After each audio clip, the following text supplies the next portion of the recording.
podcasts ever made. I'm Brian. And I'm Bear.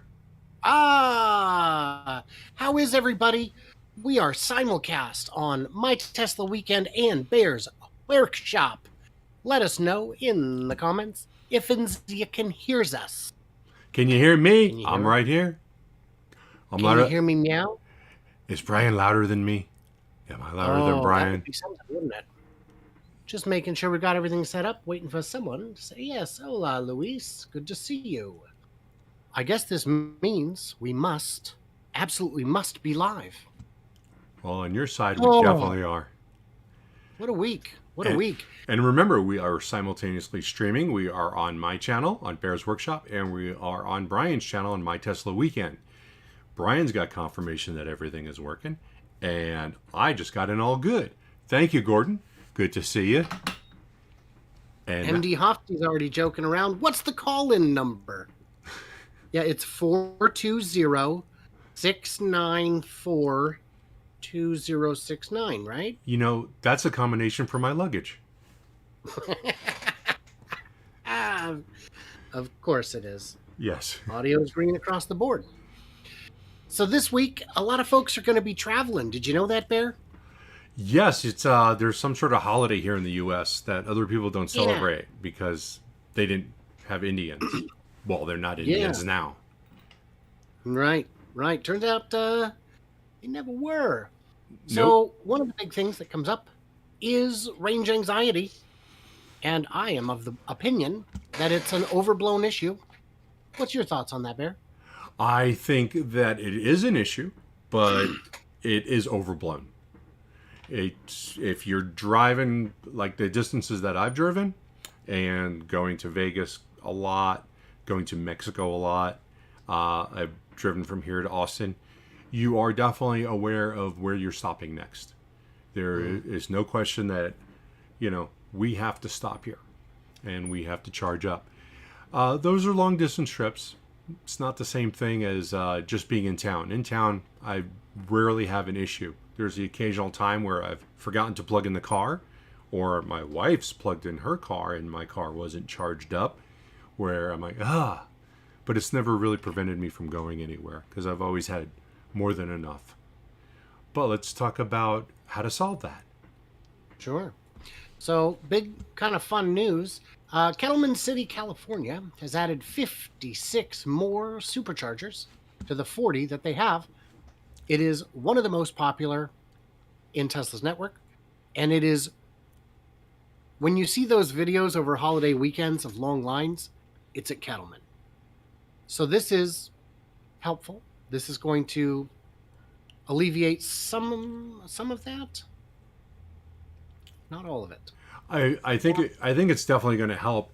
I noticed driving around when I do have to use a supercharger that there are not a lot of spaces, but they may have put in the right amount for now because I've never had to wait.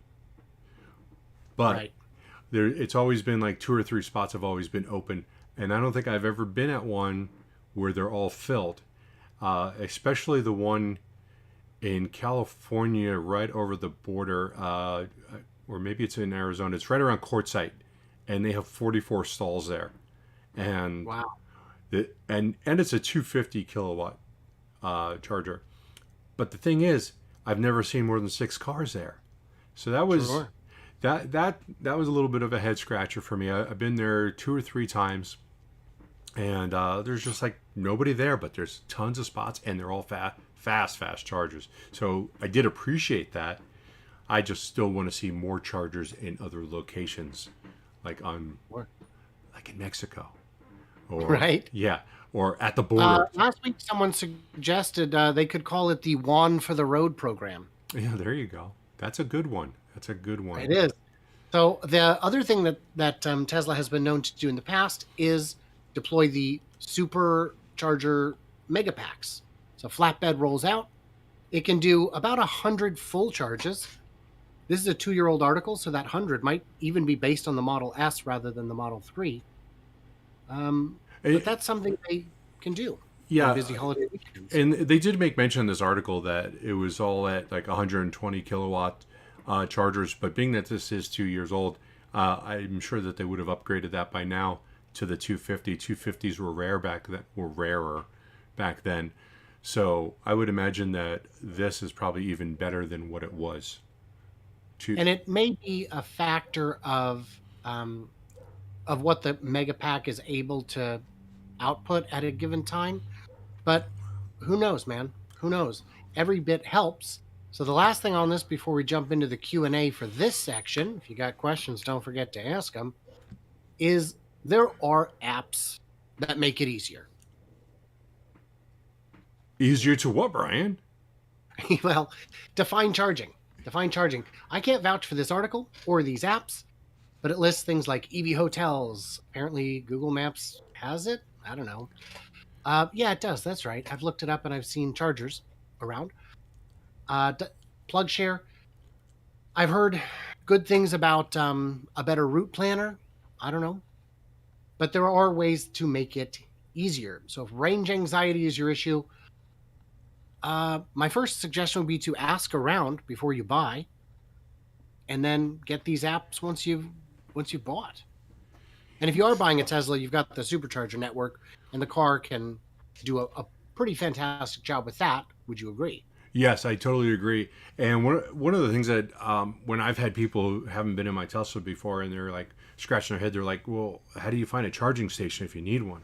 And it's just a one tap on the navigation screen, and it will bring up a window with a couple of buttons, software buttons, and you tap on the one for supercharger, and then poof, anything that's within that map will show you where a supercharger is. So it's very easy to find them for the Tesla ones. I would like to see one that actually showed, the competitors. I think that would be a nice thing to do if Elon Musk is all about getting people into the EV world. And like he says, I think that would be a nice little feature. I know it doesn't help them, but people are still going to want to go to the Tesla ones if they can, because, they're going to be faster than most of these other ones. Sure. Plus, Sure. you don't need some strange adapter that you may not have with you at the time. Sure. So I've got a couple comments here. MD Hofsty says, doesn't Tesla map software do the same thing but better? Yes. Yes. Yes. Let's see. It's just a matter of finding a charging station in a pinch. Right. Paul Crowdis, a fan of both channels, as I recall. Most people that are new to EVs make too much of the charging infrastructure. Most charging is done at home. Yeah, that would be. That's wonderful. absolutely correct. I don't charge anywhere but my house unless I'm on a road trip. And this year I've taken more road trips than the average person.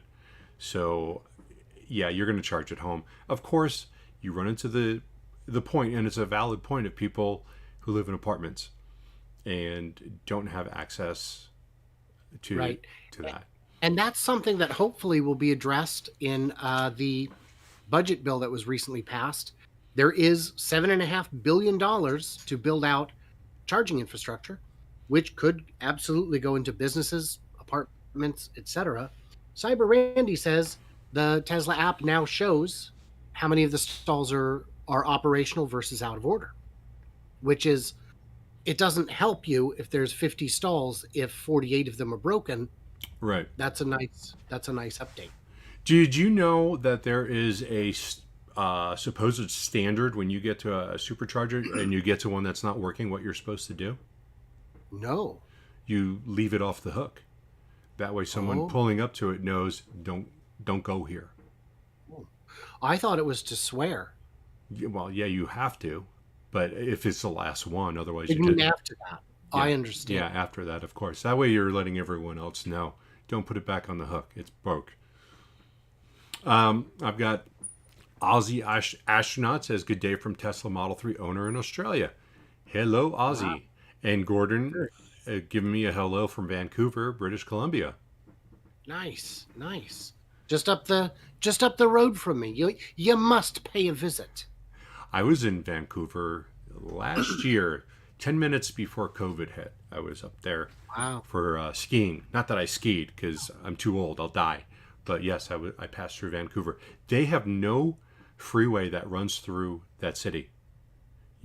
You take the freeway up there, and the city, it just ends into the city, and you have to take downtown streets until you get to the other side. They have no pass through. And we asked somebody about that. They said, yeah, they did that on purpose. They didn't want a freeway.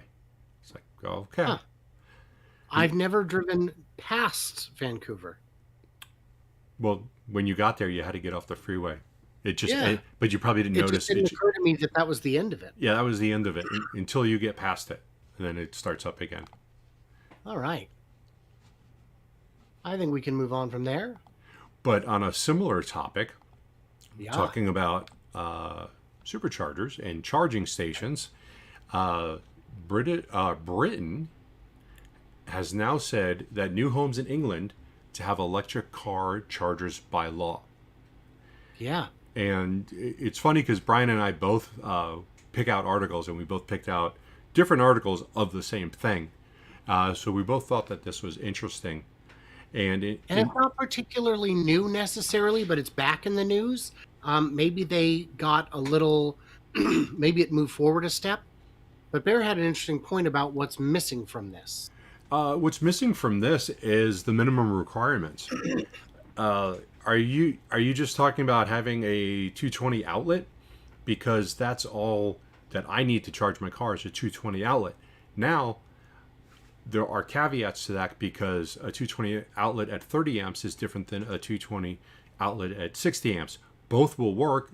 Both have a different connection here in the United States. I don't know how it is in other countries, but the prongs are shaped different, and it's just a different configuration. Now, I've had the pleasure of charging my car in a 30 amp system down in Mexico, where I go. When I went down there, I had to change out the outlet in order for it to fit. Eventually, I said, "Oh, let me just buy the correct outlet," which was a lot easier.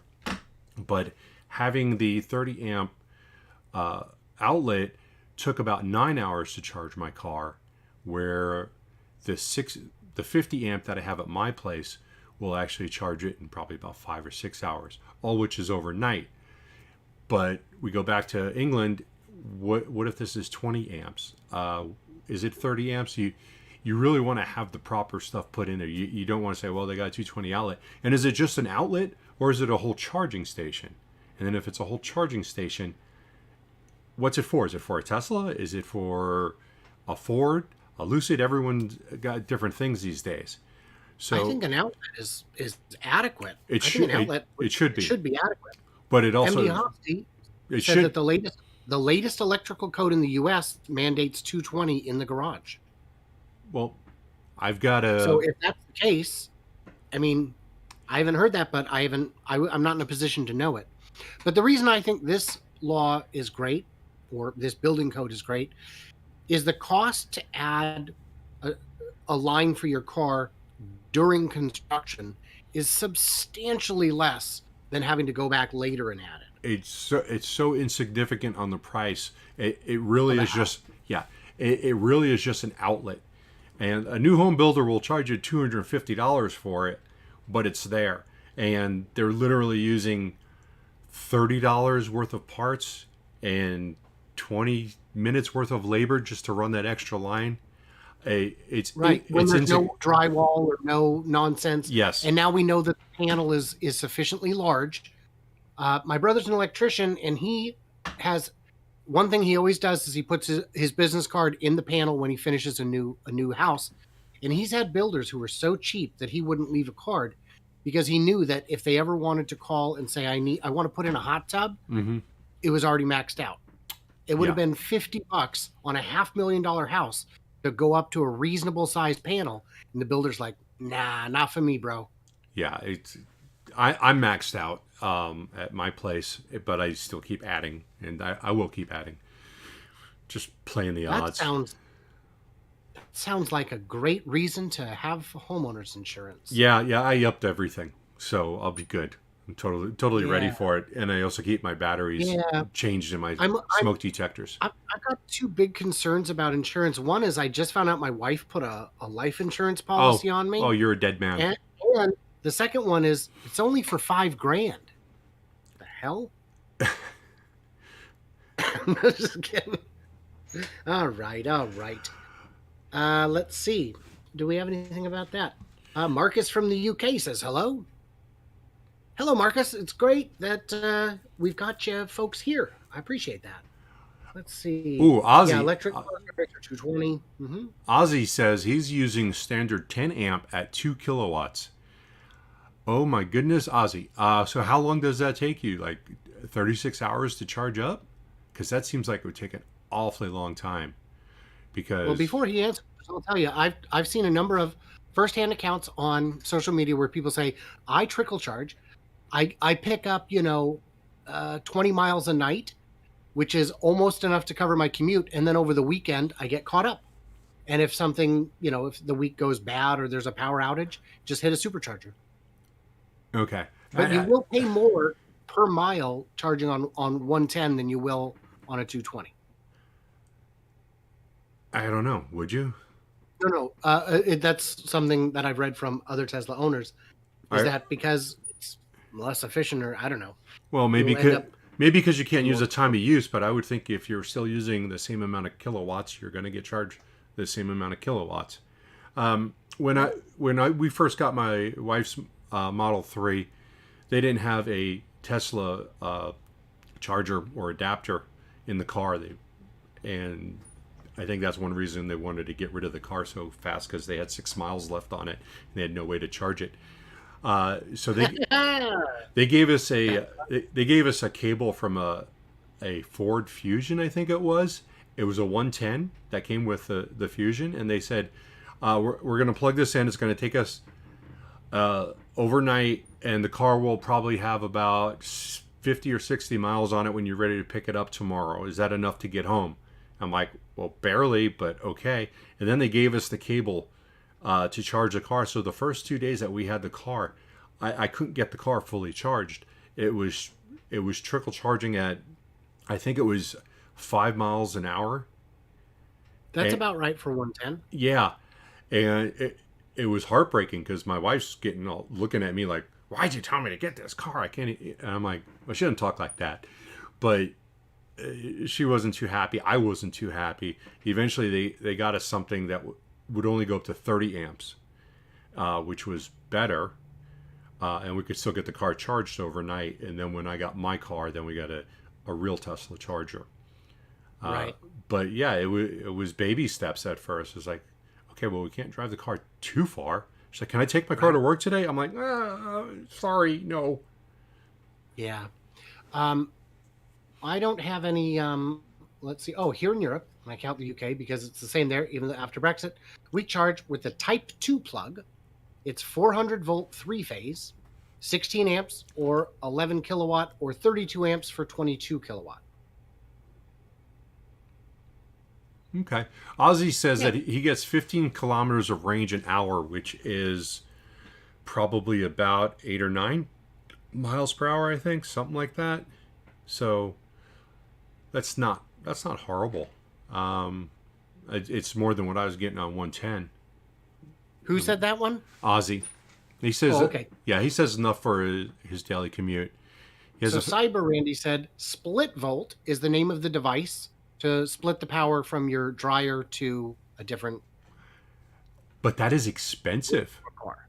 Is it the split volt? I don't know if it's called split volt, but I looked up something like that where it will let the power go to your Tesla when you need to, and it was like $500 or $600. Ooh. Yeah. It's a lot of juice, and safety is important. Safety is important. Well, should we move on? Safety. Safety's overrated. Yeah, let's move on before I have to answer to that. We got some cars to talk about, some new cars. Yes, we do. Yeah. So, Polestar Precept Concept previews the 2024 Polestar 5. I think that's actually a pretty decent looking car. It sure is, but it's a concept still, so... Yeah, this is a drawing. I don't see any reason they couldn't make it just like that. No, I don't think so, except, I don't know, pictures always look better when they're drawn. I loved when the all new Dodge Neon came out, and it was so ugly that in the commercials they would only show artist rendering of it. It's like, oh, that's a bad sign.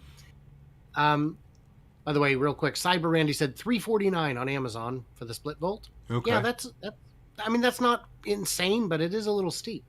So anyway, the Polestar. So my thought on a Polestar is when they say 2024, I actually believe them. They were one of the first to markets with a real electric car that of these startups. They've delivered about 10,000 or so of the Polestar 2. So it could be real. Could be real. Yeah. Yeah. Um, 3 prototypes of the fully electric Porsche Macan. Macon, Georgia. I don't know which one it is. I don't know if it's Macon or I don't know. Macan. I think because it's Porsche, it should be Macan because it sounds Oh, you fancier. mean Porsche? Porsche. I don't Yeah, know. see? Some Porsche owners get a little perturbed if you just say Porsche. Maybe, Yeah. I don't know. People are weird. People are weird. Some of my biggest fans take issue with some of the littlest things, but that's fine. Um, yeah, if this is, I mean, this will be a hot seller. I wish they would make more, but apparently it's something they're working on, and it's a small brand to begin with. It is a very small brand, and I don't think people realize how small of a brand Porsche is because Tesla makes more cars in a year than Porsche does of all vehicles. Oh, yes, I believe that's. If somebody wants to look up how many, what their annual production is, it's pretty surprisingly small. Yeah, Um, I was very surprised when I found that out. what's the next one?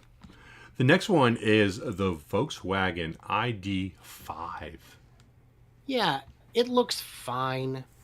You know what? It looks. I like that better than the ID.4. Yeah, you know what? I'll be honest. I don't even mind the ID. I don't mind any of them. I think they all look fine. They all look like Volkswagens. A little pointier. They look a little more Honda-ish than a normal. They Than a do. normal one. I've never been a big fan of the Volkswagen look. I think they always look very generic. Nothing Yeah. exciting. Going, wow, what's that? It's a Well, Volkswagen. even the Cabriolet was kind of vanilla. Yeah, they are. They're a little bit of milk toast. They're just sitting there. Um, but I think this has got a lot more style to it than some of the previous vehicles that they've had. So I kind Yeah. of like it. I don't know where the range is going to be. They say 300, and that will be next year. So they're still trailing behind everybody else or Tesla. They're trailing behind Tesla because even though they might have 300 range, which beats some Tesla cars, they're still not going to have the acceleration and the punch and the fun to drive that a Tesla has. So they're still That's lagging. also that's also the NEDC rating, which is the most generous. Oh, It might not be the most generous, but it's way more generous than the WLTP we use in the US. yeah. So, Well, then but then we'll see. We'll have to see what. yeah. And ours is even generous, but Mm, it yes, is. It is. yes. Do we want to cover the next one before we stop for questions? Uh, yeah. Let's do it. Sure. Let's do it. This powerful electric boat from SpaceX engineers is the latest water sports startup. When I first looked at that picture, I saw SpaceX fins. I saw fins from the Starship. I didn't even see the boat when I first saw it because I think this is another artist conception, and I don't know if this is real. That water doesn't. I've never seen water that smooth. But going down a little bit lower, there are some decent pictures. It seems like a nice little cruiser. It's 24 foot. I've got a boat, so I know that that's a decent size for a boat. You don't need anything crazy, and it's got what it says is a 475 horsepower motor, which it says 350. I'm sorry, it's a 200 kilowatt battery. And with my Oof. that's pretty big, obviously. That's robust. Yeah, that is. So that would be impressive. I've got a jet boat with two motors on it, two 4-cylinder motors, and it pushes out I think 320 horsepower. So right on the surface, that would beat it as far as but specs. But it says it only has a top speed of 40 miles per hour. My boat, I know I've taken up to 46, 47, Oof. and I haven't run out of gas. I'm curious to see on this two things. One, how long is that battery going to last? And the second thing is, how much is this going to cost? Because I would definitely be interested in this. Before I bought this boat, I was looking to see what was out there for electric boats, and there are some conversion kits on pontoon boats. So there's definitely a startup market going into that, but cost is a big factor. A new boat would probably cost you over $100,000 for this size with a gas motor. The battery pack alone would be 30, Yeah, 40. yeah. So It depends, who's making the actual battery, but I'm assuming it's going to be a pretty custom, hand-assembled kind of deal. well, the boat shells are not hard to make, but if you're going to be packing a battery into it, it's it gets a little tricky to get that in there because you're molding these out of fiberglass and then finishing them off. And I'm a little curious if some of that battery's in the front end, because a boat that size usually has an open bow, and that looks like it's closed off. Sure does. And also, for the purpose of planing on a boat, you need to reach a certain speed so you can get the most efficiency, and that's planing. You don't put a lot of weight in the front because it won't let you plane. When you take off, you're going like this, you're going like this, and then you reach this point. But if you've got more weight in the front, it's going to be harder to get to that. So I'd love to see more details about that boat and see if that is something that's possible. So we've got one last one, and then we'll go back to the Q&A. Yes. And it's on the same topic. GM goes anchors away as company announces electric boat investment. And this is something that seems to be a little bit different. This is something that's going to cost $16,500 for an electric outboard motor system. This is not a boat so much as it is something you can put on a dinghy, a large dinghy, and those are inflatable boats, and those are decent. You can fit a couple people on those. We were actually looking at buying one for down in Mexico, and we found an old one. It was like $3,000. And then if this kit was available, we could then put that on there. I still looked at this as being too small for the ocean, so it was a little scary. But they have turnkey models that are $24,000. 25 kilowatt battery, 34 horsepower motor. You're not going to be going all that fast, but this is a very lightweight boat also. So Sure. It's definitely a way to get into that market. I think it could be fun. Sure. So in a second, we're going to do the questions. Question I've got for you guys out there is why is GM doing this? And now I will ask you the same question, Bear. What are you doing, General Motors? On announcing this? Why? What's the point of this acquisition? They are deeply involved in motorsports and power sports. They make motors for a lot of different and if they don't do it, someone else is going to come along and do it, and that's $1 billion industry. And it just depends on what you're talking about, what kind of power sport you're talking about, but their motors are in everything. The Polaris Slingshot had a motor that used to be in the Cavalier, and they're making those slingshots as new, but the motor, I don't know, that was a couple of years ago that I heard that, or that I was told that by when I was looking at one by a dealership. things may have changed, but just as recently as a few years ago, they were putting motors from Cavaliers or some other four-cylinder GM product. They were putting those in there. They are making sure that they don't get pushed out of this market, because as everything changes, maybe they are realizing that it is inevitable, but they don't want to get pushed out. So that's why I think they need to stay on top of it. Okay. So should we get to some questions here, going back a little bit? Let's see. Oh, Cyber Randy pointed out that the $350 switch is a smart switch. So if you forget that the car is plugged in and turn on your dryer, you don't have a problem. Yes, So it that's is. good. Yeah, that's all. That's what you'd be paying for. I knew it was a smart switch, and it is something that you definitely have to have. Otherwise, you're just tripping stuff. It's got to have something like that. I've got a hi from Daniel Carlson in Utah. Cyber Randy said, new Ford electric truck in retro, LOL, going backwards to go forward.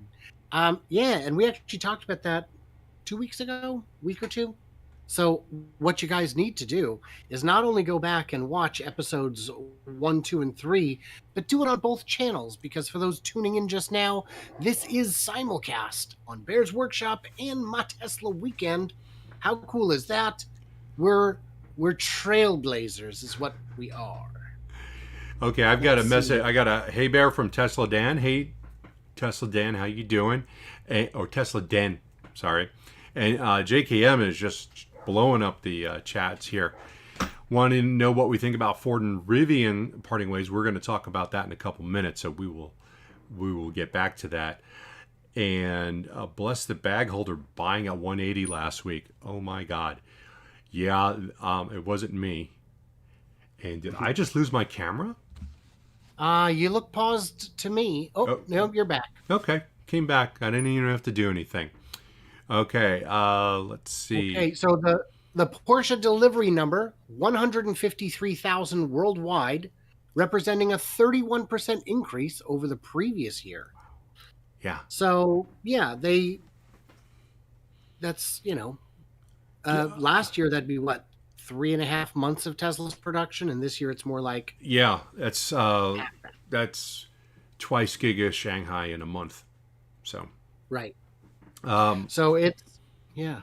I've got JKM said that he spoke to Jason Royce at Nikola, and I know of Jason, and I've seen some of his posts on Twitter, and he said that they will have 2 FCEV trucks delivered by the end of the year.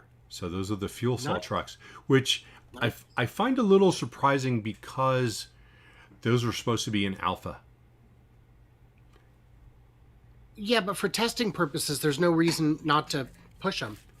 Yeah, I don't think that's a crazy or outrageous claim at all.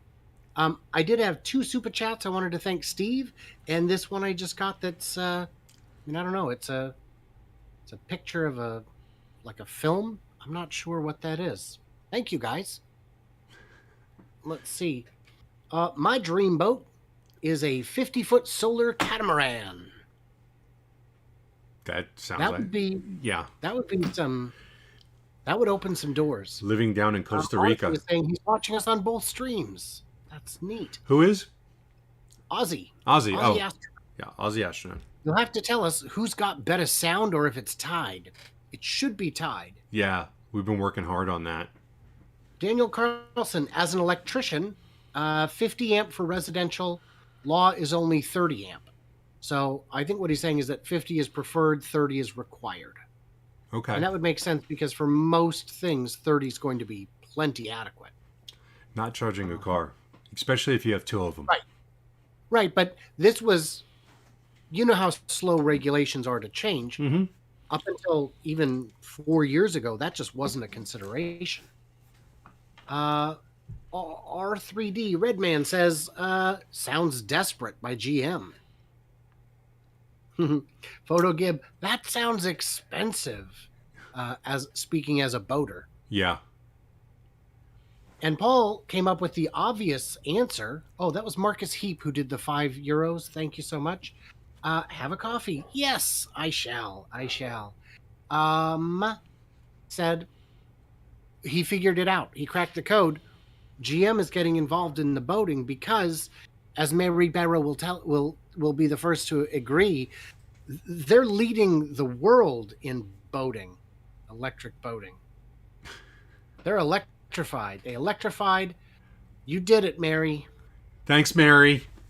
Without you, it. I don't know where we'd be. Ridiculous.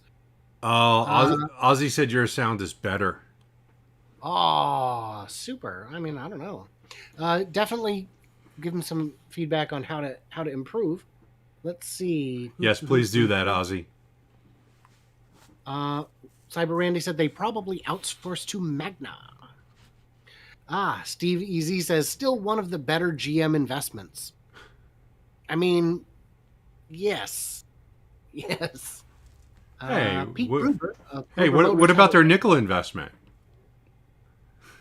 Pete Gruber of Gruber Motors just had a rant in YouTube warning about the German bureaucracy. I'm not worried about that. I don't think that's going to be a big issue. I think it is. I think it is somewhat of an issue. We'll see. We'll see. So Redman, we don't have any Nikola topics. So he asked, where are the Nikola trucks fueling up? You can answer that, Bear. The BEV or the FCEV, I can tell you that they have. Got to be the fuel cell. I mean, BEV, we know. Well, yeah. Well, they have a charging station for the batteries right there on site, and they also have a hydrogen storage tank located on the north side, and they are filling it from there. And we've seen numerous FCEVs park right next to it, and it's very clearly their hydrogen filling station for right now. So I've got a link in the description to Bear's Workshop, or just, go to YouTube and type in Bear's Workshop. He's got, what was it? I want to say yesterday's video had some good shots of the hydrogen fueling station. Yes. And the truck actually connected to it. Yes. And it was open. It's a cab over design, and it was open at the time. I want to say thank you to Tesla Den for the super chat. We appreciate that. And he's giving it to us for channel support. Speaking of channel support, we are real close to pulling the trigger on the new drone. We're hoping for a Black Friday sale, or what is it? The Monday Madness, or Cyber Monday. We're hoping for something along that lines, because this drone is more than we ever expected. But we have seen the capabilities of the zoom, and we are going to get some awesome shots at Lucid, and they are just going to crap themselves, because everything that they didn't want us to see, we are going to be able to see. We're going to be able to find the underwear size of the construction workers if their undies are sticking out. We're going to be able to get in that close. Thank you, Rob Womack, for your super chat. Appreciate it. Hey, you, back to you. Even though you said, damn, that was a dumb sticker. Oh, okay, so you didn't mean to do that sticker. Okay. Well, so I got a great question here. PhotoGib said, do y'all know the max output of Fremont before Tesla owned it? Was it intended to do 500? And I knew this would be an easy answer to find, so I went ahead and grabbed it. With an annual manufacturing capacity of 500,000, NUMMI topped out at only 430,000 before GM and Toyota shuttered the plant. So there's your answer. It was intended to do 500, but that was without having the battery or the motor works on site, without having the seats made on site. It was meant to assemble cars, not build them from quite as close to scratch as they did. And yeah, so Tesla has moved significantly up in terms of capacity at NUMMI, or at the former NUMMI plant. Tesla. Why do you think Giga Shanghai has got so much more in production now than Fremont? Why? Yeah, what's your opinion? Absolutely, because it's purpose built. The lines are straight and clean and tidy, and exactly what they need to be. They also have they're better integrated on using the larger castings, which speeds up the line as well. And they were able to switch to lithium iron phosphate batteries sooner, which meant they didn't have a battery bottleneck that they had from Giga Nevada producing the 2170s. So yeah, all those things combined, and they're also making the standard range Model Ys with the LFPs. So that all added up to faster production. Yeah. And I agree with all those points. I just wanted to give you something. Oh, that was a softball down the middle of the plate, baby. Right, but All right. it's for everyone else. So I got a question much earlier about Rivian, and I think it's time to get to the first of the Rivian stories. The first one. Ford and Rivian's breakup. Sour grapes, growing confidence, or something else? I think. What do you think? Yeah, go. Well, I think Ford might have known something that was not necessarily public information. They're a large stakeholder. They're able to see behind the curtain in ways. Mm-hmm. They have insider information. Well, yeah, and there's nothing that's not illegal. They're a stakeholder. I didn't say illegal insider information, but they have insider information. So, this article from Barron says that actually isn't a big surprise. I'll be honest, it did surprise me. In 2020, Ford canceled a program which would have seen one of its vehicles built on a Rivian frame. But that's not surprising to me because Ford's got grand ambitions now. Yeah, I think part of it is that they think they can, in a sense, go it alone. They can make their own electric vehicle, and they have progressed a lot. They're coming out with the Lightning, and it's going to be a decent truck. There's no question about that. Right. So sure. I think it's almost like they're like, you know what? Maybe we could stand on our own 2 feet. We're Ford, you know. Right. So I think that has something to do with it. Granted, they could know something that we don't know, and sure, because there are some other things about Rivian that we're going to talk about today. Yeah, I think also the potential for the upcoming EV credit has emboldened Ford to believe that they absolutely can do better making their own than not. Mm-hmm. So should we? Yeah, we should just keep rolling on Rivian because Rivian could land big electric vehicle order from RV platform Outdoorsy. Outdoorsy.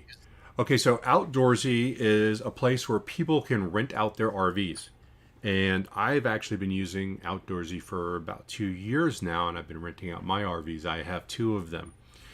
I'm interested in this because I was looking recently at getting a Class B, and you can convert those Class B. You can convert a van like a Rivian van or a Dodge ProMaster or the Mercedes used to be a Sprinter.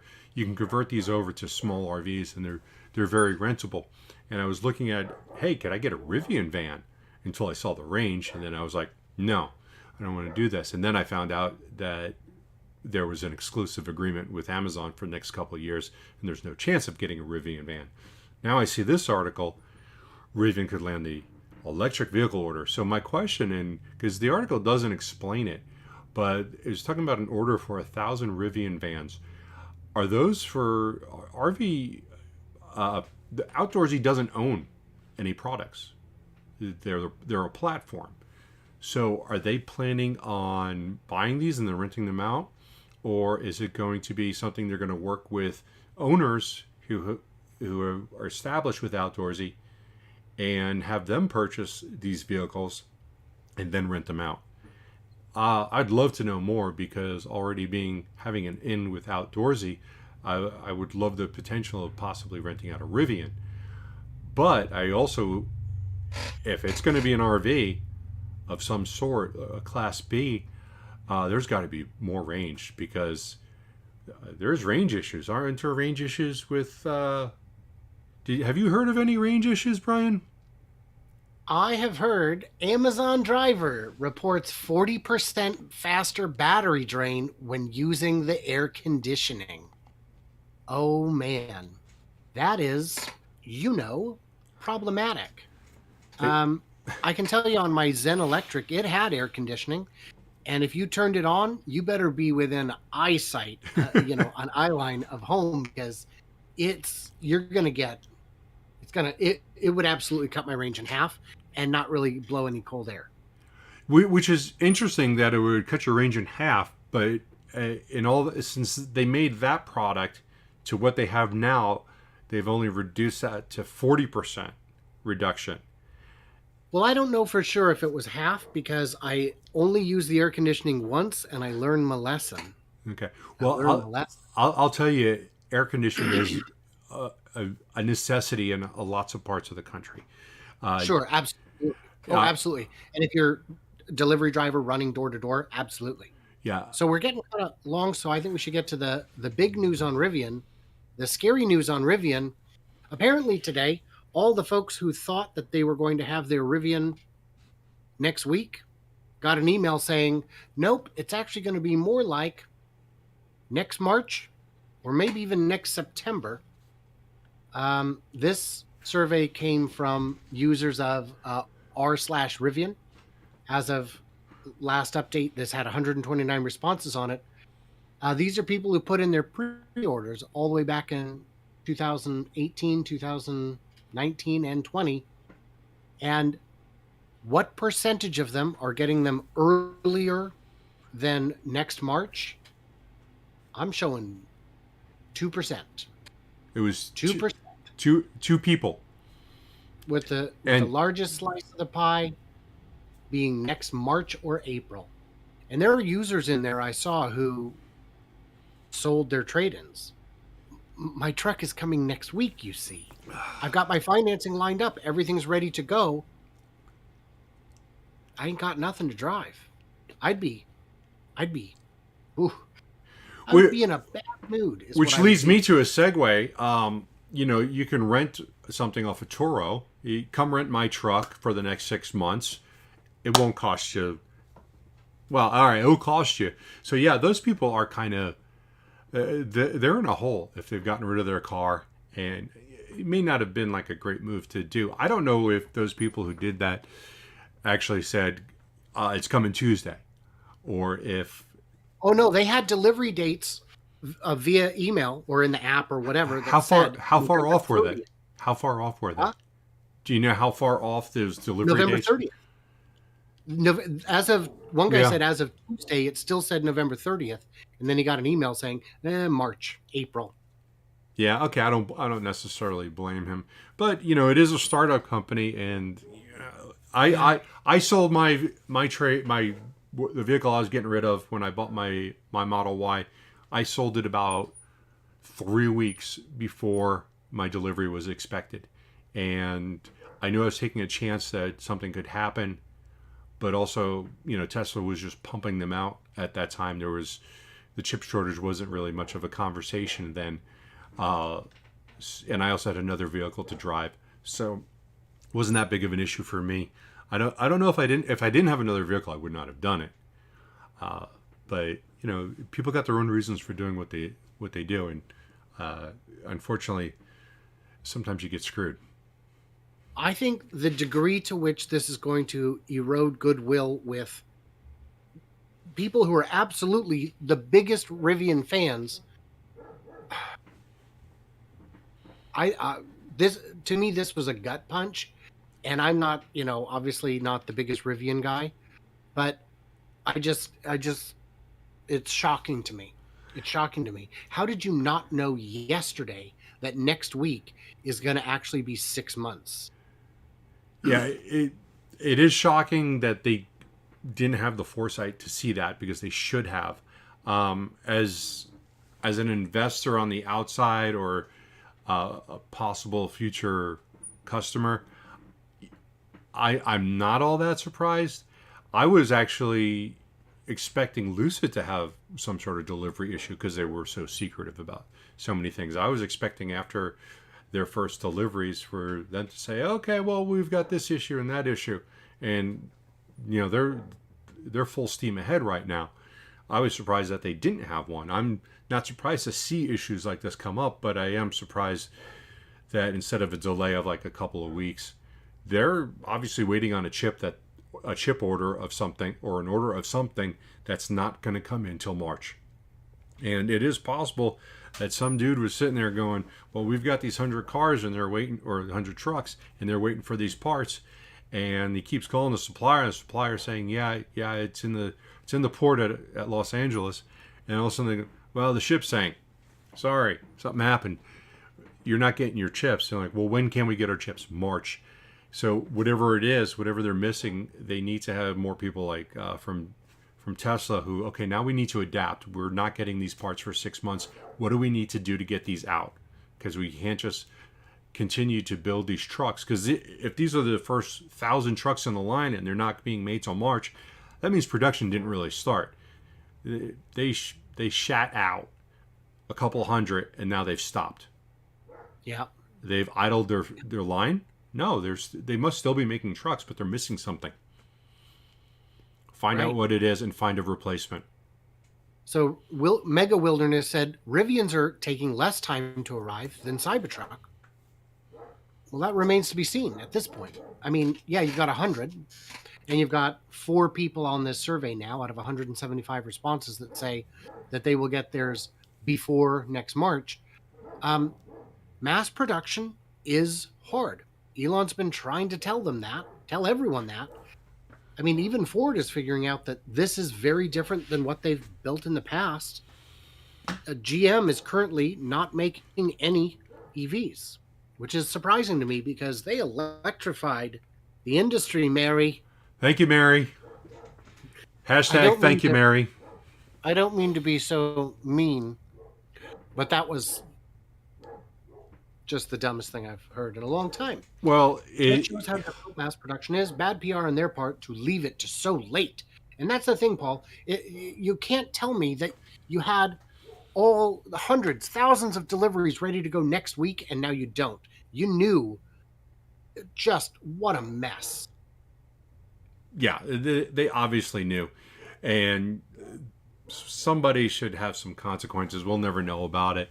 But that's obviously a screw up. It's a new company. And in regards to someone saying Rivian's got more deliveries than or they're ahead of Cybertruck, Cybertruck was only announced, what, how many years? 2019? 2 years ago and like a week. Okay, when was the Rivian R1T announced? Well, we can tell by looking at this chart. When did people start reserving? A year before that. Right, there were people who put in pre-orders in November of 18. But just because they opened up pre-orders doesn't mean that they didn't announce it a long time ago. Before that. Yeah. Let's take a look. Well, why doesn't somebody just tell us in the comments when it was officially announced? But Paul said, where does it go? Was it Paul? Yeah. So, but people haven't been given delivery dates for the Cybertruck. Yes, but if we've learned anything from Rivian's dates, it's that they're not meaningful at this point. Because weren't they supposed to deliver in July? Yeah. And then it was pushed to November? I think it was before that. And then, you know, everybody blames COVID. It was probably supposed to be 2020. Right. Redman says Rivian 100 probably was hand-built. Yeah, I would say for sure. For sure. At least mostly hand-built. The first days of a line are pretty difficult and, you know, not super reliable. I could see that line moving and then stopping a lot when it's not supposed to. 100%. Yeah. 100%. And there's nothing wrong with that. That's to me expected on a brand new line for a car that never existed. Yeah. I thought you had something to say there. I actually have a comment that I want to address because this one's kind of interesting. Gordon Rieger says, rumor Berlin to be unionized. Union employees won't get stock as part of their pay. So we don't know. We know it'll be union because every company over like 25 people in Germany is unionized. But German unions are very different than American unions. It's just, and this was known all along. This was assumed. And we don't know what the terms will be because they have yet to be negotiated. I think the bargaining pool would be crazy to ask for more money and less stock. But if that's what they want, that's fine. They can get that. Maybe they'll give them an option. But it brings up a question. Let me see if I'm getting this right. The EV tax credit. Mm-hmm. So they're now part of a union. Would that qualify only German-made Teslas Right. The for an car additional has to tax be credit. built in a union factory. So the Mex E's, the Mustang Mex E's, won't count because they're Eche en Mexico, But if it even was though it's a union right, company. right, but you can still get the union discount, can't you? Not on the Mach E. Well, Nope. no, not on Nope. the Mach-E. You can't get. There's very few vehicles that qualify for all of them, and it's just different parts. Where, if you're first of all, you got to have a certain amount of kilowatts in your battery to go up the levels. But are they giving EV credits for Volkswagens? Yes, right. I think it has to be an American union made, and I don't.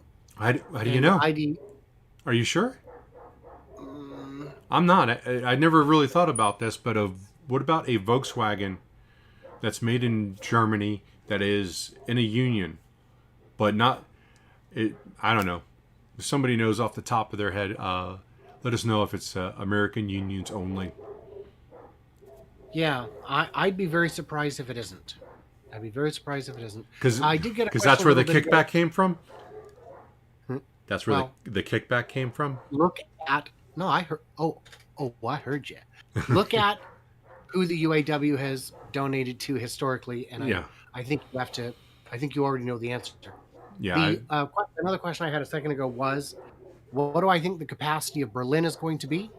And the short answer is 500,000, and the longer answer is, without expanding, 600-ish at most. Um, but they've, it could. We'll get a better picture by Q4 of next year, because I imagine they'll be mostly ramped by then. MD Hofsty, the union part is U.S. based unions. Yeah, Okay. American made only.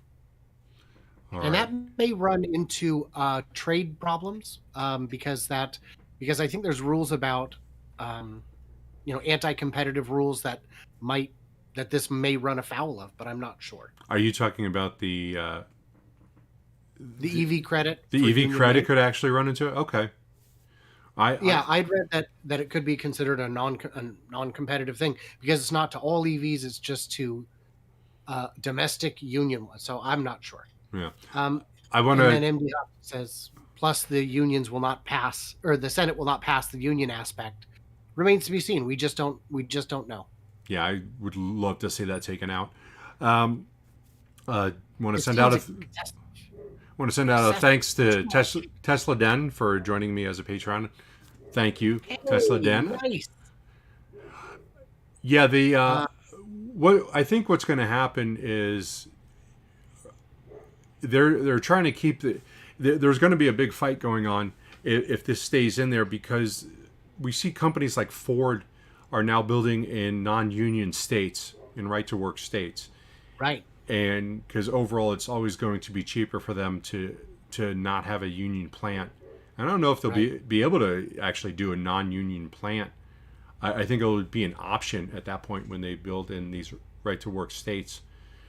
But the people in these states where they have unions and it's mandatory, they're going to have to realize at some point they're going to see these large companies go elsewhere, and Yeah. it's just in their best interest to relook at it and see what the best option really is.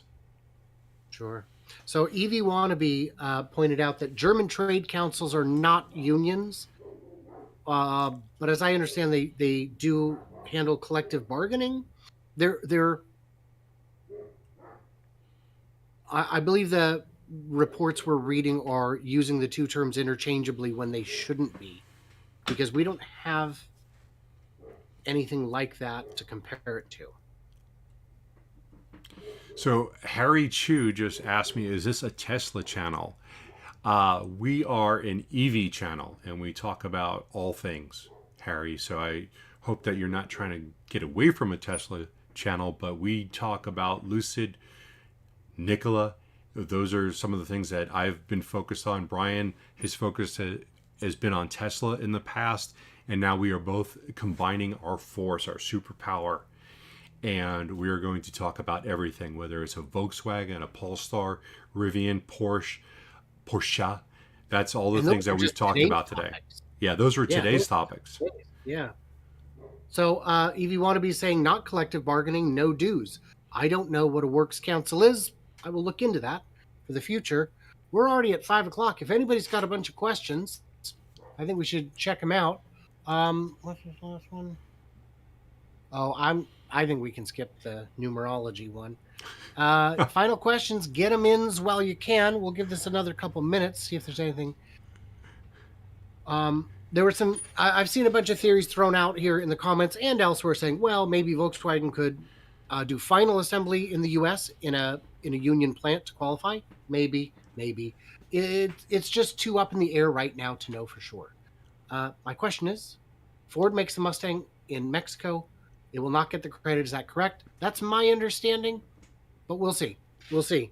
They're really trying to give money to Ford, but mostly they have to cater to the Ford workers and the Ford voters, and those voters do not work in Mexico. Okay, Works Council equals safety people. Okay. Okay. Like a hall monitor. Yeah. All right. Yeah. Harry Chu responded. He goes, thanks. This is the first time on this stream. Well, Harry, I hope you have enjoyed the stream, and I hope we're answering questions. And if you haven't subbed, please do. We at Bear's Harry, Workshop. You got to know, Bear is on the verge of 10,000 subscribers, and we're trying to get him there by New Year's.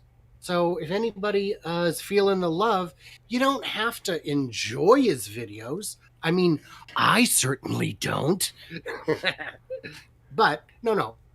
And obviously I do because I watch him and I comment. But, help him out. It would just be kind of neat to get there. Yeah, I'd I know really when like I to hit get there. 10,000, I was very excited.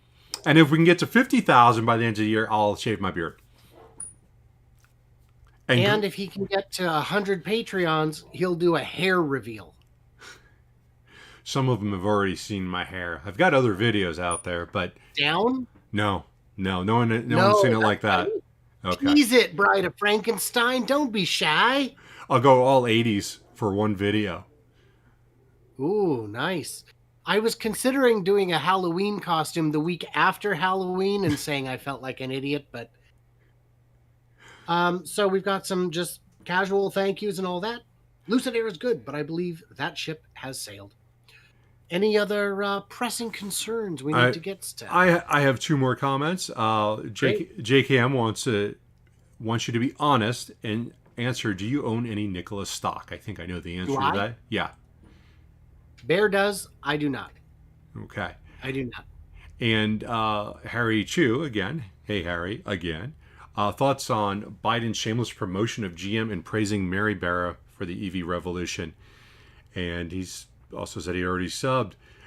Thank you, Harry. Well, we've kind of addressed our thoughts on that. We've actually said our thanks to Mary several times during this episode because it's a shameless promotion.